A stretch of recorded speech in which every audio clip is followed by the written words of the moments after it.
Today I will discuss on next topic, which is results on parallel line. हम लोग जिस topic पर आज काम करेंगे वो है रिजल्ट्स ऑन पैरेलल लाइंस. तो आप सबों को समझना है पहले इस टॉपिक में किस किस इसका डिस्कशन होगा, कौन कौन सा चीज प्रूव करेंगे. सबसे पहले तो आपको जानना पड़ेगा एक्सॉम क्या होता है और थ्योरम क्या होता है. जानते हो कोई भी? एक्सॉम मतलब जिस स्टेटमेंट को हम स्वीकार कर लिए तो मान लिए कि ऐसा होता है. क्यों होता है उसके बारे में कुछ नहीं पूछ रहे हैं, कोई प्रूफ नहीं उसके बारे में, सिर्फ मान लिए कि ऐसा होता है. एक एप्पल को एक लाइन है, उसको दो इक्वल भाग में बांटेंगे, ये दोनों बराबर बराबर होता है ना, ठीक है. ये भी एक्सॉम है. उस तरह से मान लो अगर आपके पास एक लाइन है, वो दो अलग अलग लाइन की इक्वल है, ये लाइन इसके इक्वल भी है, ये लाइन इसके इक्वल भी है, इसका मतलब ये दोनों भी आपस में इक्वल होगा कि नहीं होगा? होगा. ये भी एक्सॉम है. अब कोई कहेगा कि एक्सॉम का मीनिंग क्या होगा, मतलब जिस स्टेटमेंट को प्रूफ की आवश्यकता नहीं हो, जिसको आप लोग प्रूफ नहीं कर सकते, उसको सिर्फ स्वीकार कर लिए कैसा होता है, उसी स्टेटमेंट को हम लोग क्या करते हैं, एक्सॉम करते हैं. और जिसे प्रूफ का रिक्वायरमेंट होता है, जिसे प्रूफ करना होगा, उसे हम लोग क्या कहेंगे, मतलब the statement which require proof is called theorem and the statement which is already proved या which is assumed to be occur always is said to be what, axiom. जिसको मान लिया जाता है कि वो हमेशा होगा ही होगा, उसे एक्सॉम कहेंगे. और जो ऑलरेडी प्रूव्ड है उसे हम लोग उसे एक्सॉम कहेंगे. और जिसे प्रूफ की जरूरत है उसे. जब भी कोई क्वेश्चन में आपको प्रूफ करने आए, समझ जाओ वो थ्योरम के रूप में काम करेगा. और अगर आप किसी चीज को मान रहे हैं जैसा होता है, उसको भी दिखाने वाले भी हैं, आज सिखाएंगे, उसे एक्सॉम करेंगे. तो एक्सॉम और थ्योरम में क्या अंतर है? एक्सॉम का कोई प्रूफ नहीं है, थ्योरम का प्रूफ होता है, प्रूफ कर सकते हैं उसको, प्रूफ पूछता है उस एग्जाम में. एक्सॉम को सिर्फ मानते ऐसा होता है, कोई इसका प्रूफ नहीं है. ठीक है. जैसे वर्टिकली एंगल आपस में इक्वल होता है, प्रूफ किए हैं तो इसको हम ना, ये थ्योरम हो गया. लेकिन कॉरस्पॉन्डिंग एंगल आपस में इक्वल होता है, इसका कोई प्रूफ नहीं है, ये एक्सॉम है. जिसका प्रूफ नहीं वो एक्सॉम, जिसे प्रूफ कर सकते हो, जिसका प्रूफ होता है, उसे हम लोग थ्योरम कहते हैं. ठीक है. सबसे पहला बात तो ये आप सीखे एक्सॉम और थ्योरम में क्या अंतर है. तो हम लोग आज डिस्कस करने वाले हैं मोस्ट इंपोर्टेंट टर्म पर हुआ results on parallel lines. If you are two or more parallel lines, मान लो तुम्हारे पास दो या दो से अधिक पैरेलल लाइंस हैं, यूज तरह से they are said to be line L and line M. मान लो इसे लाइन L का है, इसे लाइन M का है. What is this? This is said to be transversal because transversal ये line that will intersect the two parallel lines. दो line हमारे पास है L और M. L और M आपस में क्या है? पैरेलल. लाइन P क्या हो गया? ट्रांसवर्सल. कोई पूछेगा what is transversal, तो कहोगे transversal is a line that intersect the two or more parallel, दो या दो से अधिक पैरेलल लाइन को जो क्या करे, कट करे, उसे कहते हैं ट्रांसवर्सल. ठीक है. दो या दो से अधिक पैरेलल लाइंस को जो कट करे, काटे, उसे कहते हैं कि हम लोग ट्रांसवर्सल. That's okay. तो what are the angle formed by this parallel lines and transversal. इनके द्वारा जहां जहां एंगल बन रहा है, उन सारे एंगल को हम मार्कअप किए इस तरह से. मार्कअप कर लिए ना. कहीं पर मान लो डबल लाइन दिए, इसका मीनिंग क्या हो गया? इसका मीनिंग ये दोनों आपस में इक्वल. ठीक है. कहीं पर ट्रिपल लाइन समझ जाओ कि वो इक्वल. कई बार क्वेश्चंस में इस तरह का सिंबल यूज करता है. कंफ्यूज नहीं करना आपको. मान लो ट्रायंगल दिया हुआ है फिगर में और लिख दिया है कि दिस एंगल दैट एंगल, ऐसे दिया हुआ. इसका मतलब कौन से दो एंगल्स आपस में इक्वल समझे जाएंगे? ए और सी. यहाँ भी दो कर रहा है और यहाँ भी दो ही कर.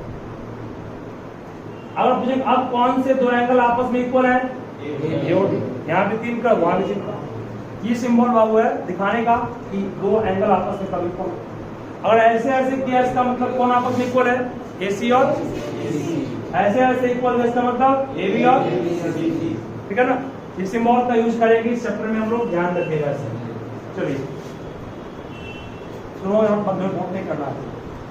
जितने एंगल्स मैंने मार्कअप कर लिए, इस एंगल को एंगल 1 मान लिए, इस एंगल को एंगल 2 मान लिए, इसे एंगल 3, इसे angle 4, angle 5, angle 6, angle 7 and angle 8 मान लिए। कुल मिला के 8 एंगल यहाँ बने हैं। तो आपका एक एक्सॉम है जिसे बाद हम लोग कहेंगे क्रॉसपॉन्डिंग एंगल एक्सॉम, नॉट थ्योरम। इसका कोई प्रूफ नहीं है, इसे मानना होगा। एग्जाम में कभी नहीं आएगा प्रूफ द क्रॉसपॉन्डिंग एंगल एक्सॉम, कभी नहीं आएगा। ये ऐसा होता है, मानना है इसको। क्रॉसपॉन्डिंग एंगल क्या होता है? अगर दो लाइंस पैरेलल है, एक ट्रांसवर्सल है, ट्रांसवर्सल के सेम साइड एक एंगल अंदर का, एक बाहर का। बाहर का एंगल ट्रांसवर्सल के सेम साइड, इस साइड या उस साइड, एक एंगल बाहर है, एक अंदर है। इस तरह का पेयर एंगल 1 और एंगल 5, इसमें क्या होगा? 3 किसके गुण होगा? सही है। उस तरफ आइए, 2 किसके गुण होगा? और 4 किसके गुण होगा? एक अंदर का एक बाहर का एंगल अगर आपस में बराबर है तो हम लोग कहेंगे कि वो दोनों एंगल्स बराबर किस कंसेप्ट से है? ठीक है, क्रॉसपॉन्डिंग एंगल का याद रहेगा, क्रॉसपॉन्डिंग एंगल। ऐसी का एक और नाम है, इसे कहते हैं बाबू एलाइड एंगल। क्या कहते हैं उसको हम लोग? एग्जाम में कई बार ये क्वेश्चन घुमा के पूछता, what do you mean by allied angle? बोलना है corresponding angle is also known as allied angle. इसका नाम शायद आप लोग फर्स्ट टाइम सुन रहे होंगे। ठीक है, ये फर्स्ट आपका केस हुआ, क्रॉसपॉन्डिंग एंगल एक्सॉम है, उसको एलाइड एंगल भी कहते हैं, उसको इस तरह से लिख सकते हैं। उसके बाद नेक्स्ट है अल्टरनेट इंटीरियर एंगल। इसका प्रूफ होता है, क्या पढ़ेंगे इसको? Alternate interior angle. इसका बच्चों प्रूफ है, इसे हम लोग प्रूफ कर सकते हैं। ठीक है, तो क्या होता है? देखिए, अल्टरनेट इंटीरियर मतलब कि दो लाइन जो पैरेलल, उसके अंदर की बात करेंगे। दोनों एंगल का पेयर जो एक इस कॉर्नर पे है, एक इस कॉर्नर पे है, इसको हम कोना कोनी कहेंगे। दूसरा 4 और 5, ये दोनों अल्टरनेट इंटीरियर एंगल के कार्ड इक्वल हुआ, इसका प्रूफ है। ये एक्सॉम नहीं है, ये क्या है? What is this? This is theorem. इसे हम लोग प्रूफ करेंगे इस चैप्टर में। ठीक है, एग्जाम को पूछ सकता है इसका। उसके बाद इसी तरह से ये भी थ्योरम है, टीएच भी थ्योरम हो गया। ठीक है, उसके बाद बच्चों है alternate exterior angle. Alternate exterior angle में क्या होगा? बाहर का एंगल, वो भी आपका कॉर्नर पर ही होगा। एक 1 एक 7 बाहर है ना, 1 इक्वल किसके होगा? 7 के, और 2 किसके पर होगा? ये दोनों भी आपस में इक्वल है, किस कंसेप्ट से? अल्टरनेट। कोई प्रॉब्लम यहाँ तक किसी को नहीं। तो अल्टरनेट इंटीरियर भी हो गया, अल्टरनेट एक्सटीरियर भी हो गया, एक्सॉम भी हो गया, क्रॉसपॉन्डिंग।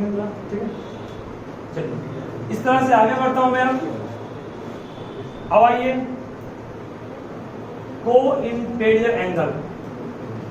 को इंटीरियर एंगल जिसका फुल फॉर्म होता है कंसेक्यूटिव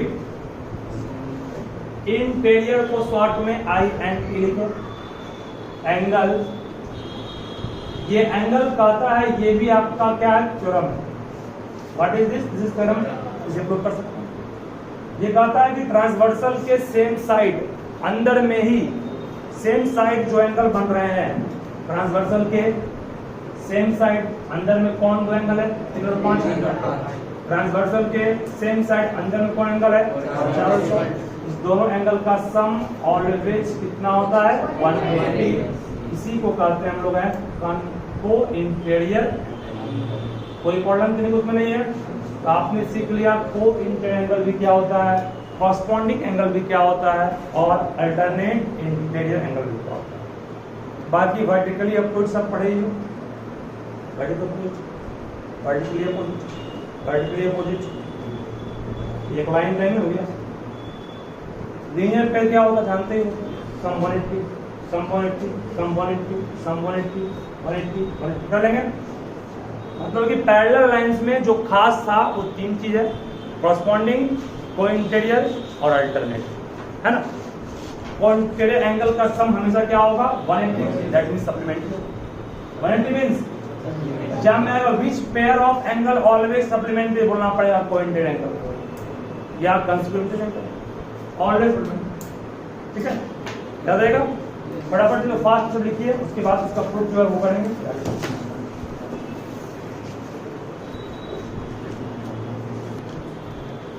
फर्स्ट थ्योरम हम लोग प्रूफ करेंगे फिर। तो if A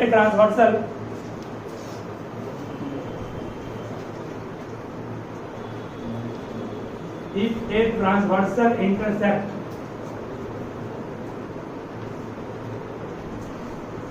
to parallel lines, then alternate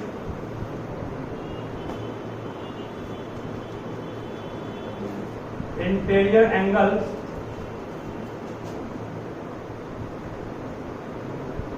of each pair are equal.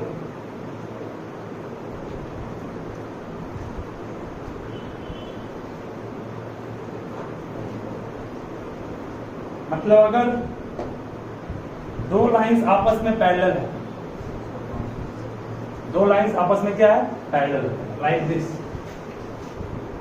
दो लाइंस है वो आपस में क्या है पैरेलल है, ये क्या है ट्रांसवर्सल। इस लाइन को मान लो लाइन P मान लिया small, line L, line M, angle ये जितना भी एंगल बन रहा है सबको हमने अभी मार्क आउट किया। एंगल 1, 2, 3, 4, 5, 6, 7, 8 अपने मन से मान ली 1, 2, 3, ठीक है। ऐसा नहीं कि इसी को 1 मान ली, तुम चाहो तो इसको 1, उसको 1, किसी को मान 3। तो क्या प्रूफ करना हमें, पहले प्रूफ से पहले गिवन लिखो। जब भी किसी थ्योरम को प्रूफ बच्चों करते हो पहले गिवन जरूर लिखो। गिवन कहोगे sir L is parallel to M and what is P, तो कहोगे sir P is trans। What we have to prove, जो हमें प्रूफ करना है वो टू प्रूफ में आएगा, ध्यान देना इसको। टू प्रूफ में जो प्रूफ करना है वो लिखना है। क्या प्रूफ करना है क्वेश्चन पढ़िए। इफ के बाद जो कुछ लिखा है वो मान लो गिवन है। अगर दो लाइंस पैरेलल है उसको काट रहा है कौन, ट्रांसवर्स काट रहा है, गिवन है दिया हुआ। देन के बाद जो लिखा है वो प्रूफ करना होता है। प्रूफ करना अल्टरनेट इंटीरियर एंगल, कौन कौन सा है सिखाएं आपको भी हम। एंगल 4 किसके इक्वल होगा 60 और 3 किसके प्रूफ करना है, ये दोनों प्रूफ करना है कि 4 इक्वल 6 के 3 इक्वल 5 के, this equal this and this equal this, ये प्रूफ करना। प्रूफ कैसे करना आसान है, ध्यान दीजिए, सभी ध्यान से होगे तुरंत हो जाएगा। ध्यान से सुनिएगा। एंगल 1 को 4 को इक्वल करना है 6 के, 4 को इक्वल करना है 6 के, 3 को इक्वल करना है 5। तो क्वेश्चन है प्रूफ कैसे करें। एंगल 1 बोलो किसके इक्वल है, एंगल 5।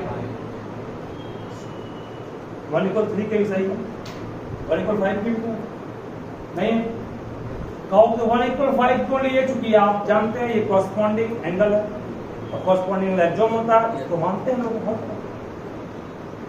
क्यों है बगल में कर देंगे, किस कारण से है, कॉरस्पॉन्डिंग एंगल। शॉर्ट में लिखिए समय हमारे पास कम था, जगह का मतलब है 1 किसके इक्वल है, कोई प्रॉब्लम किसी को नहीं है। 1 इक्वल 5 के प्रूफ करना है 4 इक्वल 1 प्लस 4 क्या होगा 180 होगा। 1 प्लस 4 180, 4 प्लस 3 भी क्या होगा 180, और 2 प्लस 1 जब एंगल 2 प्लस, चलिए आप इसको फिगर ड्रॉ कीजिए, चलिए फिगर ड्रॉ कीजिए। देखिए 1 इक्वल 5 के लिखे हम, क्यों? Corresponding angle. और 1 इक्वल किसके है? 3 के भी है, क्यों है? Vertically opposite angle. कहाँ है ना? इसको माने इक्वेशन 1, इसको माने इक्वेशन, बोलो from 1 and 2 what we can say? From 1 and 2 जब ये 1 और ये 1 सेम है, जब right left part same, right same नहीं होगा, राइट सेम मींस एंगल 5 किसके इक्वल होगा? पहला प्रूफ है ना। सेकंड है 4 इक्वल 6 के प्रूफ करना है ना। नाउ ये फर्स्ट प्रूफ किया ना, ये सेकंड प्रूफ है, फर्स्ट प्रूफ करना बाकी है। ये होगा 4 इक्वल 6, 4 इक्वल 6। यहां पर देखो एंगल 2 किसके इक्वल है? एंगल 6, क्यों है? क्रॉसपॉन्डिंग एंगल, सही है। एंगल को शॉर्ट में ऐसे लिखते हैं एंगल, क्या माने इसको? इक्वेशन 1। तो प्रॉब्लम किसी को नहीं, अरे 2 इक्वल 6 नहीं होगा। और 2 इक्वल 6 के 2 किसके इक्वल होगा? 4 के लिए होगा, क्यों होगा? वर्टिकली अपोजिट होगा कि नहीं? ये भी 2 ये भी सेम है, जब ये दोनों सेम है तो फ्रॉम इक्वेशन 1 and 2, इक्वेशन 1 2 से कहोगे एंगल 6 किसके इक्वल होगा? दैट्स ट्रू, समझे इसको? 2 इक्वल 4 के 2 इक्वल 6 के, तो अपने आप हो गया 6 किसके इक्वल है? टाइम आ गया ना। लिखिए फास्ट में इसको।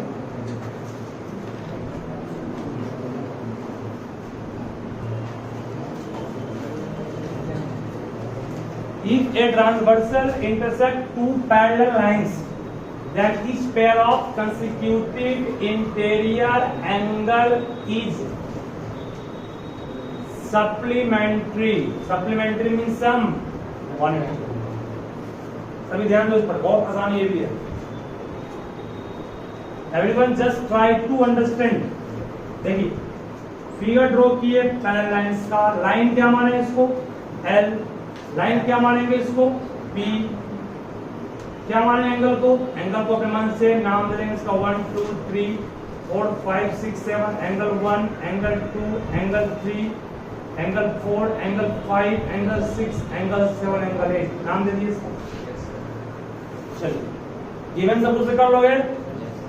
गिवन वही रहेगा जो सिखाए थे। 2 प्रूफ में बोलो यहाँ पर क्या लिखेंगे तुम बताओ जी? 2 प्रूफ में क्या लिखेंगे फिर?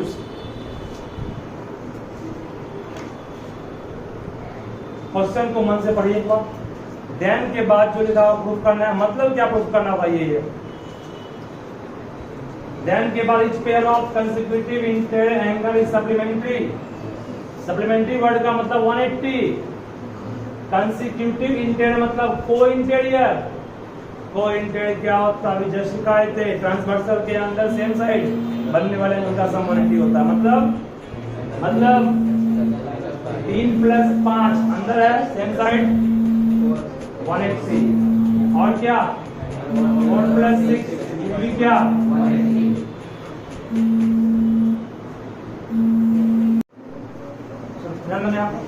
ये प्रूफ करना है। प्रूफ क्या करना है? समझने का तरीका ईच के बाद, ट्रिक मान लो मेरा, ठीक है? ईच के बाद, आर के बाद, देन के बाद जो कुछ लिखा होता है that means which we have to prove. और इफ के बाद जो लिखा वो गिवन है। किसी क्वेश्चन में, बहुत सारे क्वेश्चन में साफ शब्दों में लिखता है प्रूव दैट, तो वो बातें नहीं, क्या लिखा हुआ नहीं है तो करना है। इज आर देन के बाद लिखा हुआ प्रूव करना, इफ के बाद दिया कौन आ रहा है? ठीक है। अब ध्यान से समझिए क्या बोल रहा है। क्या बात है?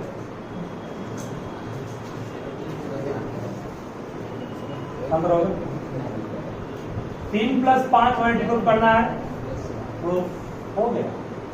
1 प्लस 3 इक्वल टू 180 होगा कि नहीं? यस सर, सही है, सही है। और 1 एंगल किसके इक्वल है? क्यों है? कॉरस्पॉन्डिंग टू जहां 1 है वहां क्या पुट किए? सिंस कर दिए, अगर 1 इक्वल टू 5 हो गया तो पहला हुआ कि नहीं? अरे गधा 1 प्लस 3 180 है एलपी से, है ना? एलपी मींस वही इंडियन पेयर होगा। 1 जहां है वहां क्या पुट करेंगे? 5। 1 किसके इक्वल है? ठीक है, ये 180 क्यों हुआ? Due to LP. एग्जाम में एलपी एसपी मत लिखना, इंडियन हो गया ना। सेकेंड प्रूफ भी बहुत आसान है, ध्यान दीजिए। आप 4 प्लस 6 मल्टी करना है, बोलो 2 प्लस 4 क्या होगा? क्यों होगा? एलपी सही है। अब जहां पर 2 है वहां क्या पुट कर देंगे? 6। क्यों? क्योंकि 2 किसके इक्वल है? 6 का ना। किस कॉन्सेप्ट से? कहोगे सर 2 इक्वल है 6 के, किस कॉन्सेप्ट से? तो कहोगे सर 2 इक्वल है 6 के, चूंकि कॉरस्पॉन्डिंग एंगल है। कौन एंगल है ये? समझ आया ना? कुछ था इसमें?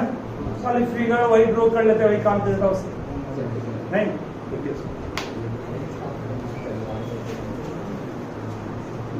से पहले शुरू कर देता हूँ हम, शुरू वीडियो क्या शुरू होता है। अभी तक मैं पढ़ाया, अगर 2 लाइंस पैरेलल हैं, ये ट्रांसवर्सल है, तो ये इक्वल है। क्यों?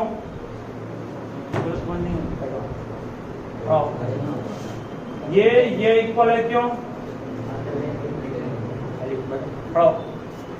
ये दोनों का सम 180 है। क्यों?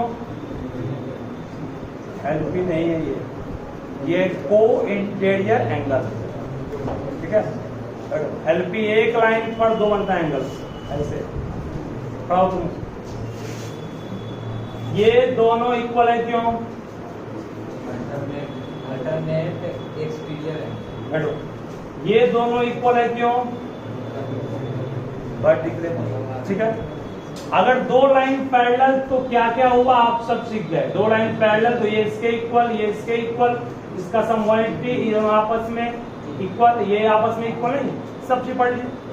अगर आपको 2 line equal proof parallel proof का निकाला है, 2 लाइन पैरेलल था तो जो घटना हुआ तो सीख है। मेनली 3 घटना हुआ, कॉरस्पॉन्डिंग इक्वल, कोइंटर सम 180 और अल्टरनेट इक्वल, है ना। अगर 2 लाइंस को पैरेलल प्रूफ करने का रहा तो या तो इस दोनों पे इक्वल प्रूफ कर देंगे क्या, या इस दोनों का सम 180 शो कर देंगे, या इसको इक्वल शो कर देंगे। मतलब किसी भी एक चीज को प्रूफ कर दो इक्वल, उस तीनों में से हो जाएगा दोनों के आपस में। मैं कहूंगा आपके पास 2 लाइन दिया हुआ, ये ट्रांसवर्सल है और ये एंगल मान लो दिया हुआ है 70, ये दिया हुआ है 105। क्या ये 2 लाइंस आपस में पैरेलल है? नहीं, बिल्कुल नहीं है। कब 70 प्लस 105 185 होता है, हमको चाहिए 180। इसका मतलब दे आर नॉट पैरेलल, काट दिए। मींस पैरेलल का सिंबल ये काट दिए, क्या हो गया? Not parallel. समझ गया ना? याद रहेगा ये तरीका। तो भाई बोलेगा आपसे, बताओ जी ये एंगल दिया हुआ है 30 डिग्री, ये 50 डिग्री, क्या एल एम के पैरेलल है? बिल्कुल नहीं है। जब कॉरस्पॉन्डिंग एंगल है इक्वल नहीं तो पैरेलल किस बात का? ठीक है, ख्याल रहेगा ना। तो पैरेलल प्रूफ करने के लिए उस तीनों में कोई एक प्रूफ करना है, और उस तीनों को प्रूफ करने के लिए तीनों काम कर ही दिए। तीनों में 2 प्रूफों का एक प्रूफ नहीं होगा, एक तो एक्सियोम है, बाकी ठीक है। तो टॉपिक खत्म हुआ आपका। घर ब्याज प्रॉब्लम सब शुरू कीजिए वहां, ठीक है। कल कौन चैप्टर? कल चैप्टर शुरू ही होगा, ही तो आज से पढ़ाया आपको, कंसेप्ट दिए इसका। कल 7C पर काम करेंगे। आज सिर्फ सिखाया है चैप्टर का मीनिंग क्या है, इसमें क्या क्या चीज कंटेंट है। कल कौन चैप्टर पूछ रहा है? 7C आप लोग बनाने का ट्राई कीजिएगा, ठीक है। आप लोग आइए से करके अच्छे से 4 बजे ही आप लोग आइए, ठीक है? थोड़ा दिक्कत हमको और एडजस्ट करना है, एकदम बहुत अच्छा समय है, एक नंबर टाइम। ठीक है ना?